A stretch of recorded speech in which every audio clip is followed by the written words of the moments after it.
Mis amigos, sean todos bienvenidos a este Café del Pueblo, una nueva entrega para toda nuestra gente bella y maravillosa que siempre está compartiendo con nosotros. Le invitamos a que empiecen a compartir nuestro contenido, señores. Le pueden dar like, pueden dejar sus comentarios, pueden hacer sus preguntas, que nosotros le vamos a hacer llegar sus preguntas a la magistrada, porque hoy nosotros tenemos a una invitada muy conocedora de la materia, con vasta experiencia en el tema sobre criminalidad y justicia en la República Dominicana. Y hoy, acá en este Café del Pueblo, vamos a recibir a la magistrada Kenya Romero. Magistrada, bienvenida. Gracias, un placer para mí estar compartiendo aquí con ustedes sobre estos temas tan relevantes y de interés para la comunidad. Gracias, magistrada.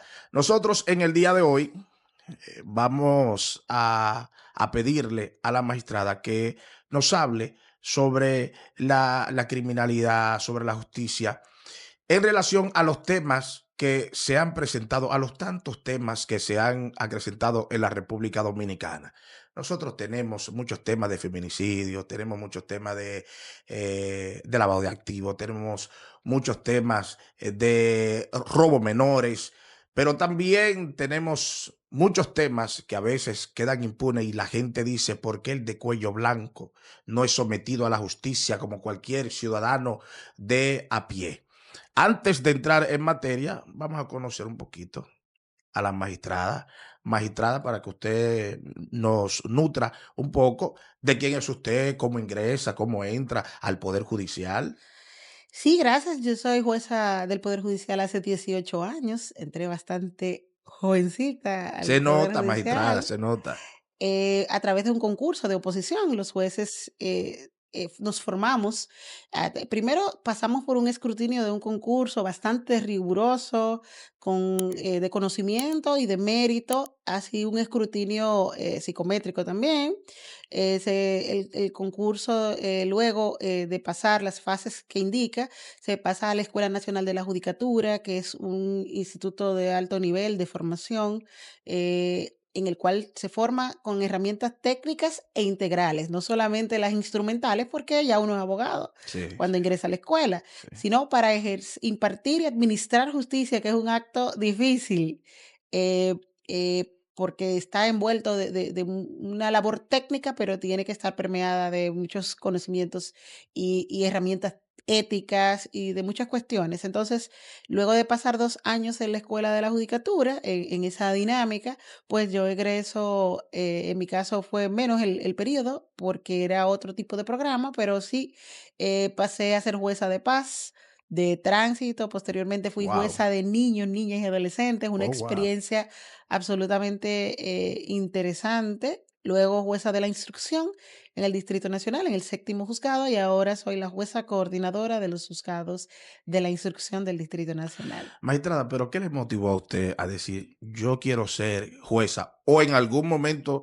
usted se lo propuso o eso lo fue viendo en el camino cuando estudiaba Derecho? Desde siempre, desde ¿Es antes de verdad? entrar a la universidad, yo Wow. quería ser jueza. Yo creo que me benefició que en mi familia tienen siempre una conciencia social y una justicia social muy arraigada, y eso lo practican en su vida, en su cotidianidad y en sus reflexiones sobre las interacciones humanas. Y siempre yo tuve claridad de que quería ser abogada, primero, porque entendía que el abogado tiene un rol que permite colaborar con la justicia social, con que cada cual le toque lo que le corresponde, y siempre tuve esa claridad. Después, ya antes de entrar a la universidad, tuve la claridad de que quería ser jueza. Jueza penal, siempre me gustó y Es verdad. toda la vida.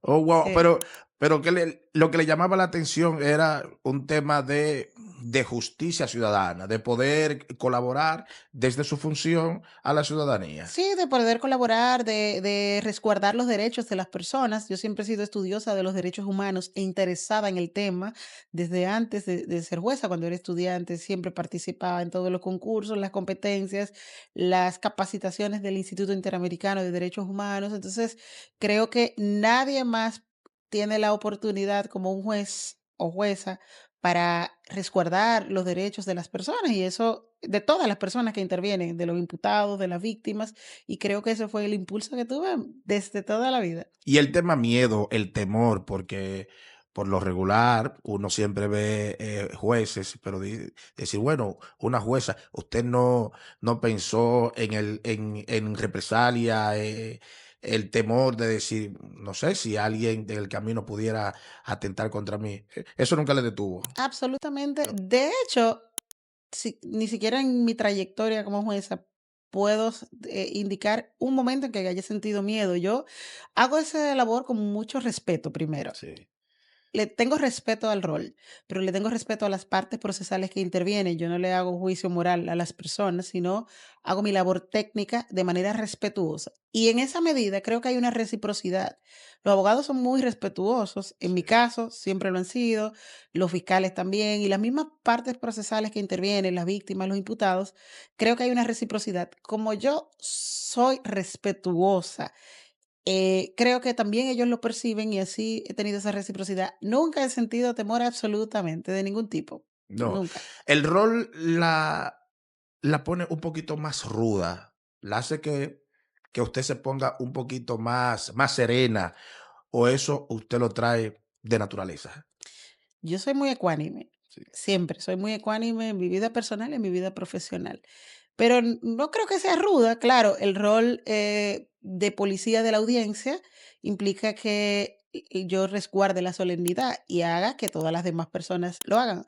Pero igualmente creo que lo hago de manera ecuánime, sosegada y llamando siempre a la reflexión de las partes procesales, no con un llamado de atención fuera de tono, salvo que la situación así lo amerite, pero eso ha sido en circunstancias muy extremas y muy pocas puedo recordar.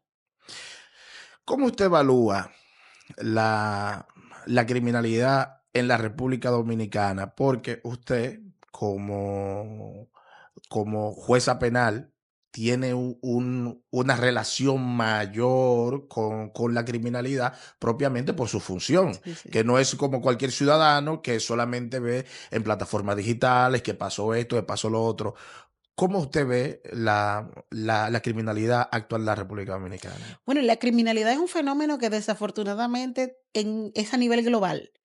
Las dinámicas, quizás el nivel de exposición que se tiene de información, el nivel de interés de las personas en consumir cosas, en consumir productos, bienes y servicios, tener sin quizás agotar las El etapas, debido proceso. el debido, el debido proceso de la vida que implica que uno disfruta el trayecto y en el Sí, camino recoge los frutos de su esfuerzo. sí. Entonces, eso es a nivel global. Hay muchas conductas que son novedosas, por ejemplo, los que tienen que ver con crímenes y delitos de alta tecnología, porque hay cada vez un nivel mayor de exposición. Y República Dominicana obviamente no está apartada de esto. Lo que sí creo que eso es en negativo, pero en positivo, hay un mejor nivel de persecución, un mejor nivel de denuncia, las personas saben, tienen mejor conocimiento de Hay mayores canales hay ahora para la mayores persona. canales para las por- personas acceder y Sí. poder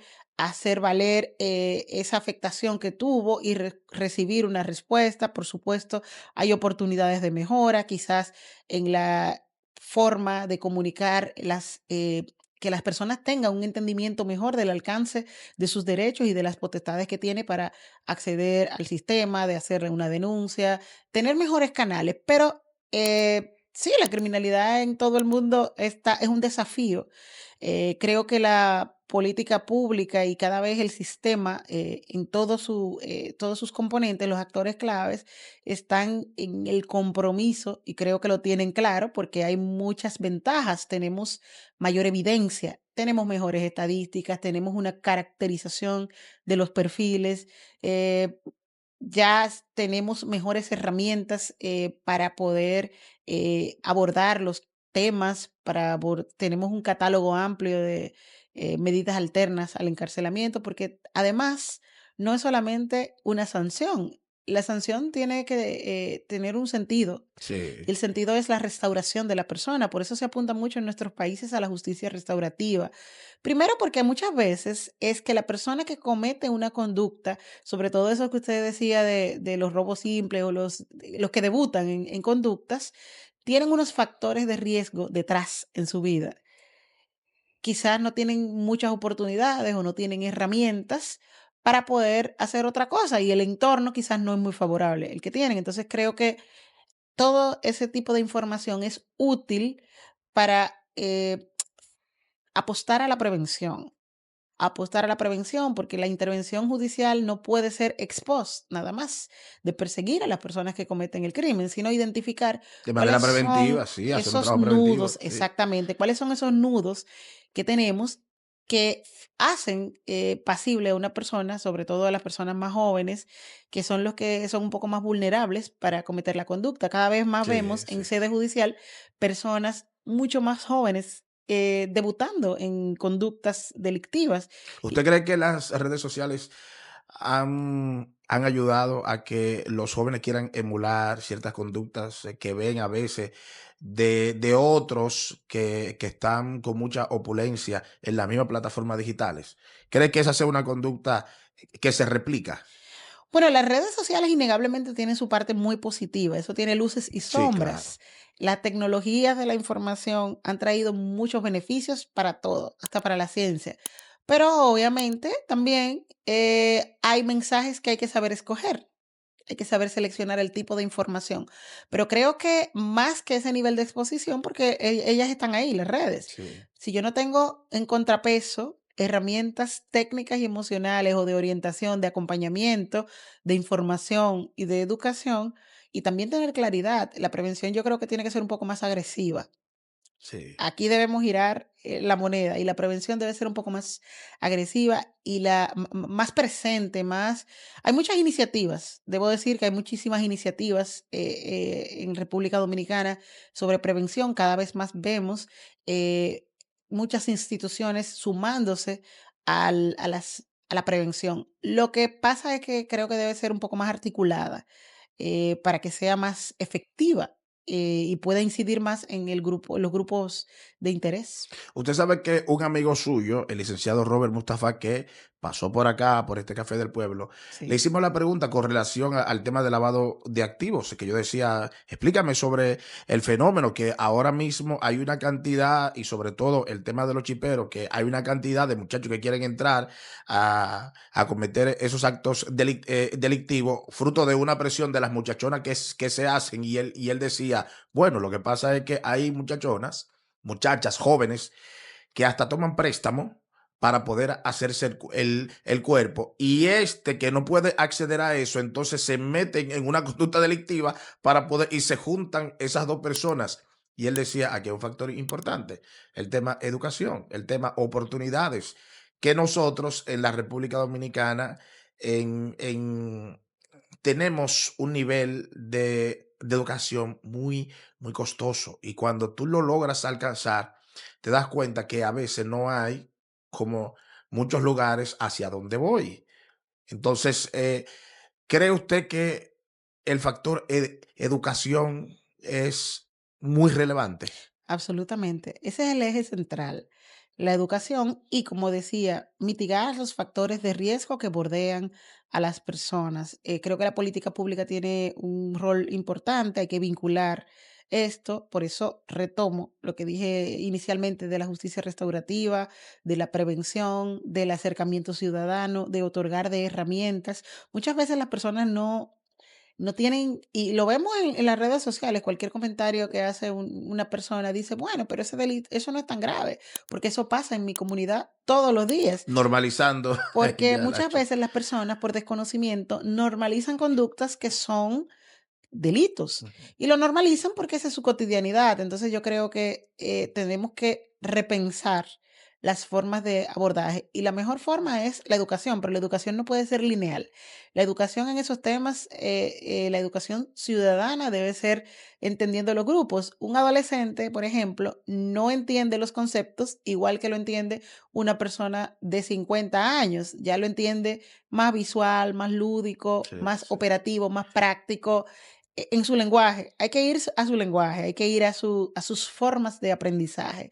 Inclusive hasta en la educación moderna, los niños más pequeños, en la primera infancia que le denominan técnicamente, aprenden es con videos y aprenden idiomas con videos y Sí, así escuchando es. música, viendo muñequitos, porque ellos son más visuales. Entonces, yo creo que la política pública debe de identificar esos grupos que son de interés, porque la educación lo es todo. La educación, y me doy cuenta en los tribunales, por ejemplo, cuando se le explica adecuadamente en lenguaje llano, en lenguaje amigable a las víctimas y a los imputados, el alcance de algunas cosas lo entienden absolutamente, interiorizan la situación, incluyendo a las personas imputadas, interiorizan la conducta y creo que es una oportunidad esa. Con la educación se puede lograr O absolutamente sea todo. que la población más alta que comete un crimen de manera reiterada es una población de un estrato social bajo. No necesariamente, no necesariamente. Creo que los perfiles han cambiado mucho. También hay que ver el tipo de conducta, porque hay conductas, esas a que usted hacía referencia, por ejemplo, de que involucran la tecnología, clonar tarjetas y demás, involucra un expertise, involucra cierto estatus de información y de conocimiento. No cualquiera puede acceder a plataformas, no cualquiera puede tener esa destreza. Entonces, eso tiene un público, por ejemplo, que tiene destrezas y tiene habilidades para eso, pero hay otro tipo de conductas que tienen otro tipo de público. No creo que esté siempre vinculado a un estrato social bajo. Eso sería criminalizar la pobreza. Creo que hay de todo. Por lo que decía, hay personas que cometen delitos que no necesariamente es por una necesidad material básica de sus necesidades primarias de la persona, como comida, techo, ni nada, tienen eso resuelto. Es por un tema quizás de consumismo o porque no quieren agotar las fases de la vida normal de trabajar y obtener un fruto en el camino. Y ahí entramos a el crimen organizado en la República Dominicana, el tema del narcotráfico, lavado de activos.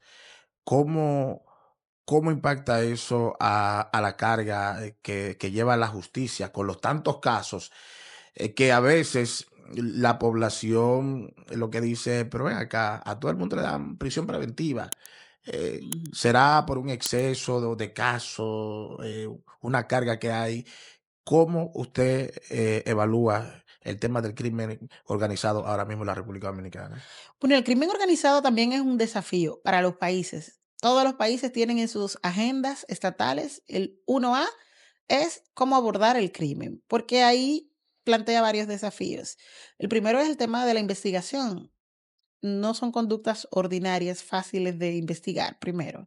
Tienen una, digamos, una caracterización compleja y no solamente amerita un investigador con un solo expertise, amerita un pool de técnicos, de financieros, de expertos, de agrimensores, de expertos que puedan analizar esa data, analizar la información para poder em, hacer evidencia que le sirva de sostén a un investigador. Porque, ¿qué ocurre? Hay algo, y es normal, es entendible, las personas que no entienden los procesos judiciales quieren una respuesta de inmediato. El tema es que el debido proceso es innegociable. El debido proceso hay que resguardarlo. En los casos pequeños, en los casos grandes, en todos los casos. Entonces, el debido proceso implica que se agoten las etapas de la investigación, de que las pruebas, porque para condenar a una persona, más allá de toda duda razonable, no puede quedarle dudas al órgano jurisdiccional de que la persona cometió o no la conducta, porque en un Estado de Derecho esa es la dinámica. Entonces, definitivamente el crimen organizado plantea muchos desafíos. Primero, porque tienen algo que no tenemos generalmente en las organizaciones del Estado y los poderes públicos, los recursos. Ellos tienen los recursos y los ponen a circular. Por eso las agendas estatales están con el número uno a crimen organizado, cómo lo va a abordar, cómo lo va a prevenir, justamente en su podcast anterior, cuando conversaban de la prevención de lavado, de la prevención, los sistemas han asumido ese compromiso primero porque es un tema obligado para resguardar el sistema, ¿no?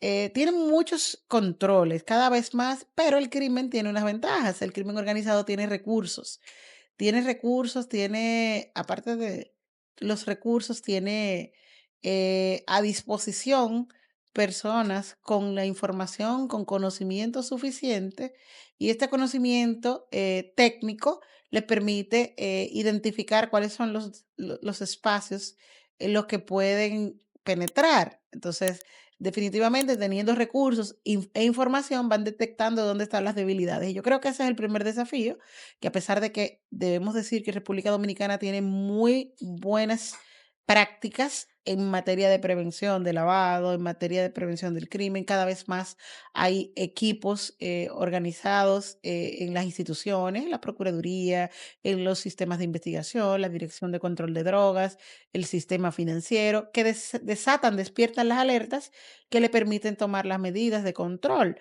Pero nada, creo que siempre hay oportunidad de identificar cada vez más rápido, quizás cada vez más rápido, quizás hacer la labor de educación, volvemos, Sí, para que la misma comunidad también pueda identificar cuestiones y tener los mecanismos de seguridad apropiados para poder, resguardando su identidad, dar información que pueda servirle de alerta a las instituciones. El debido proceso es siempre una inquietud para las personas, pero eso es sine qua non, eso es imprescindible que esté en nuestro sistema. Hay que agotar las fases procesales. Por supuesto, no es lo mismo investigar una conducta de la cotidianidad, como un robo simple, que un delito de los de crimen organizado que tienen una complejidad, pluralidad de partes, pluralidad de acciones, y poder identificar las pruebas de esa conducta sin ser arbitrario, porque obviamente ese es uno de los requerimientos para resguardar el principio de legalidad y el debido proceso, tiene que estar presente las prácticas adecuadas y la taxatividad que establece el legislador. Entonces, eso es uno de los desafíos, quizás el nivel de judicialización actual de los casos más pequeños que pueden ser resueltos a través de medidas alternas al conflicto, creo que es una oportunidad a pensar. De hecho, el Poder Judicial tiene una iniciativa muy buena, un gran programa de optimización del proceso penal que empuja, coloca, visibiliza la importancia que tiene, no solamente para descongestionar, esa es una de las cuestiones que tiene, de las ventajas, utilizar mejor y mayor cantidad de veces las medidas alternas.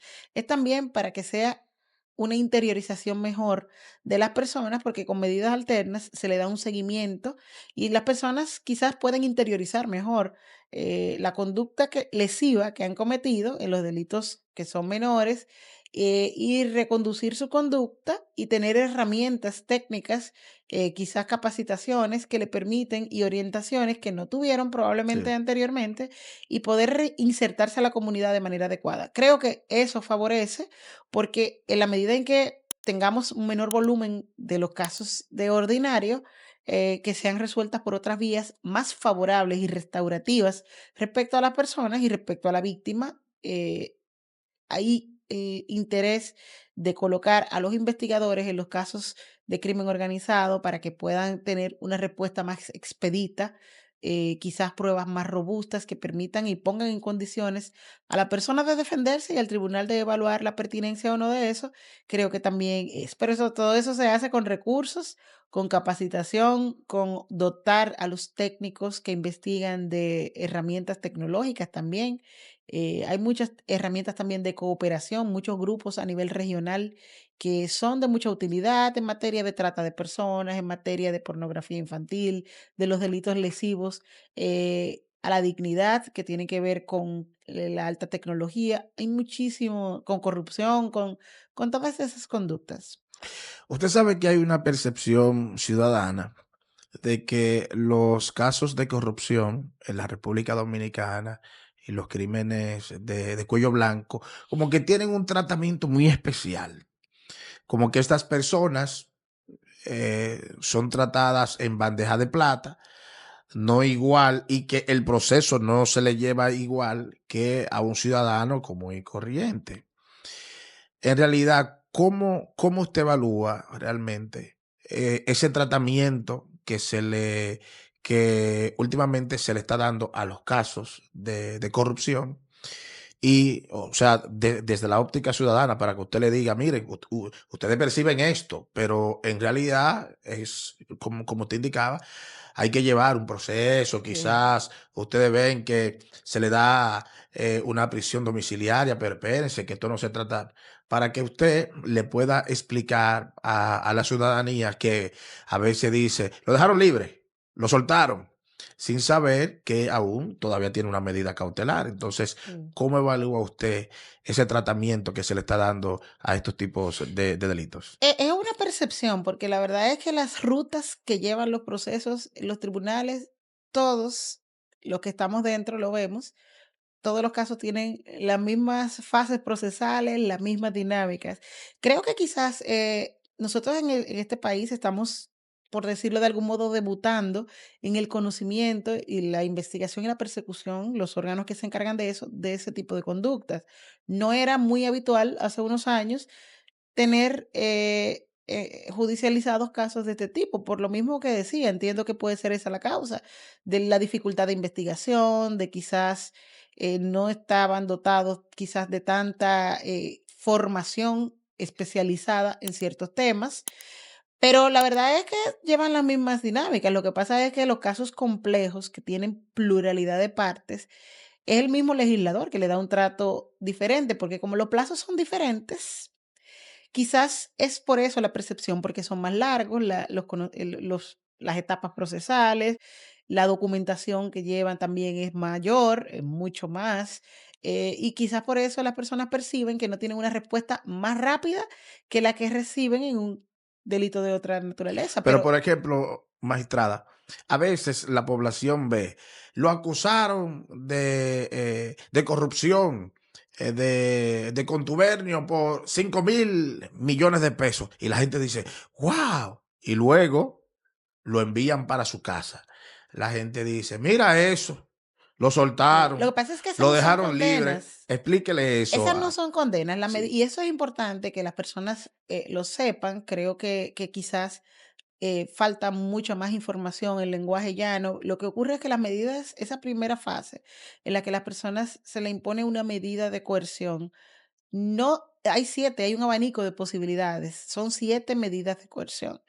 Puede ser una persona sujeta a presentación periódica, puede ser sujeta a la prohibición de salir del país sin autorización judicial o del territorio donde esté, puede ser una medida que esté sujeta a una garantía económica a través de contrato fianza o a través de de efectivo, o puede ser un dispositivo electrónico de monitoreo a la persona, o la prisión preventiva, arresto domiciliario. Lo que pasa es que esto está sujeto a condiciones.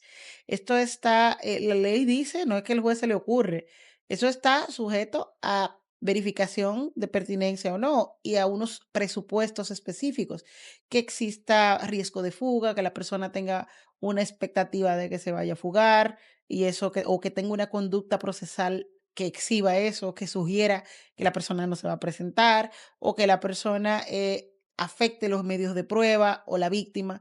Cuando se hace ese escrutinio que es técnico, hay personas, muchísimas personas que no solamente en delitos complejos, sino en otras conductas que están sujetas a otra medida de coerción. Lo que pasa es que quizás la percepción es que la medida de coerción es la sanción, y eso no es, eso es una medida transitoria que puede variar. Una persona que está privada de libertad eh, hoy, puede que mañana no resulte condenada, porque el fardo probatorio quizás no concluya, más allá de tu duda razonable que lo es. Y puede que una persona que esté en libertad con una medida diferente sea condenada mañana a 20 años, y entonces allí intervienen muchos factores. Pero usted sabe que uno ve a la población que suele decir, mira fulano, lo que se robó fue una gallina y está preso. Esa es la Eh, población eh, que piensa así y lo comenta. Sin embargo, ese corrupto fue acusado de malversar 2.000 millones de pesos y le dieron visita periódica. Entonces, ¿cómo, cómo usted le explica eso a la población para que puedan entender? ¿Verdad? Cada caso es diferente, cada eh, circunstancia es diferente, pero para que la población pueda entender un poquito más.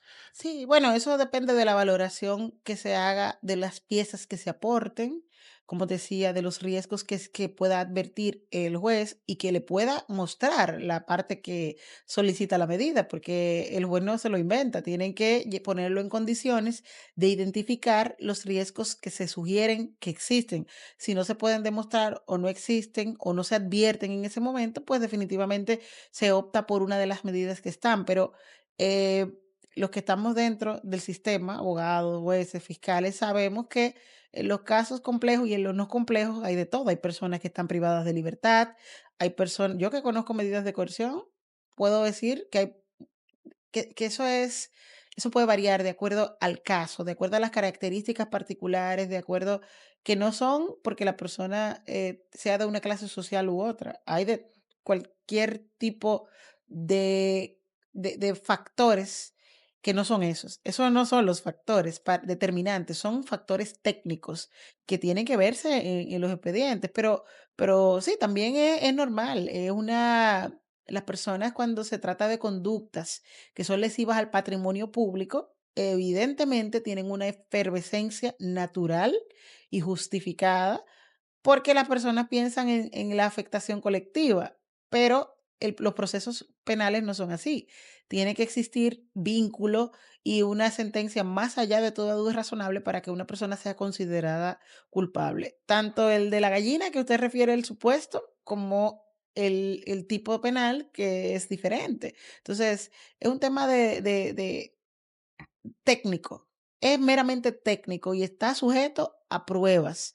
Está sujeto a que se demuestre el peligro de fuga, a que se demuestre el peligro para la víctima, que se demuestre cómo una persona va a obstaculizar los medios de prueba. Y eso es un ejercicio obligado que lo tiene que hacer el fiscal para demostrarlo, lo tiene que hacer el abogado para defender a su asistido y lo tiene que hacer el juez o jueza, el tribunal, si es un colegiado o corte, para evaluar si lo que dicen esas 2 partes se corresponde, porque si no, los jueces no fallan por apreciación personal, no puede, sino por lo que te digan las evidencias. Totalmente. Magistrada, vamos a dejar dos preguntas que tenemos acá para hacerla, dos temas, si usted así decide volver a este café del pueblo.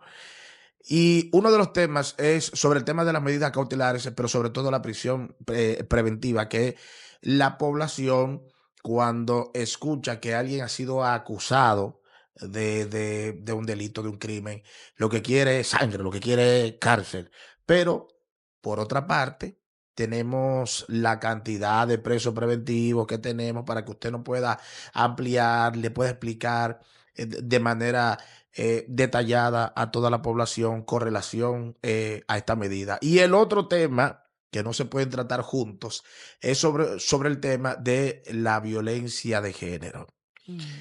Eh, Porque sabemos que usted también es experta en esa materia para que usted nos aborde y le pueda explicar, porque nosotros tenemos una población masculina muy amplia. Usted ve, tanto en Dominicana como en el exterior.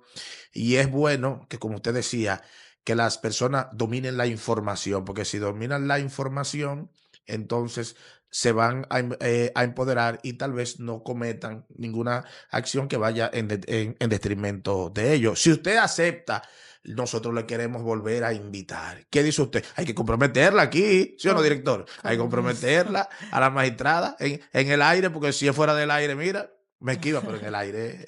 Con gusto, son temas de mucho interés y que ciertamente las personas, no solamente el que vive la violencia, el entorno, es Sí. bueno que también esté informado para que pueda orientar o denunciar y colaborar con resguardar las personas con eso. Agradecemos a la magistrada Kenya Romero que ha sacado de un tiempecito de su agitada agenda honorable. Si usted tiene algunas palabras finales para nuestra audiencia en general, para que usted lo pueda expresar. Sí, solo agradecer, la invitación y creo que es un espacio oportuno. Las personas creo que la educación sobre el tema, y acercarse a los temas de justicia, no a la defensiva, sino con la necesidad, con el derecho que tienen de involucrarse en someter a consideración, a su reflexión, las decisiones, dar seguimiento a cómo van los casos, para que puedan entender un poco la dinámica de los procesos. Lo que sí es importante saber que el debido proceso implica que todas las personas que tienen contacto con la justicia deben estar cubiertos por ese respeto a sus garantías, a sus derechos, la víctima, las personas imputadas. Y es importante entender esa dinámica para poder comprender y criticar, ¿por qué no?, las decisiones que ocurran, que se resulten de los casos, Totalmente. Agradecemos a la magistrada Kenya Romero, jueza coordinadora de los de los juzgados. juzgados de instrucción del Distrito Nacional. Así es. Correcto. Así que la vamos a hacer una colaboradora, escúchenme bien, una colaboradora del Café del Pueblo, sobre todo para que nuestra población pueda tener una educación jurídica de primera mano, de una experta en la materia y sobre todo de una jueza garantista. Claro que sí. Mis amigos, nos vemos en una próxima. Muchísimas gracias.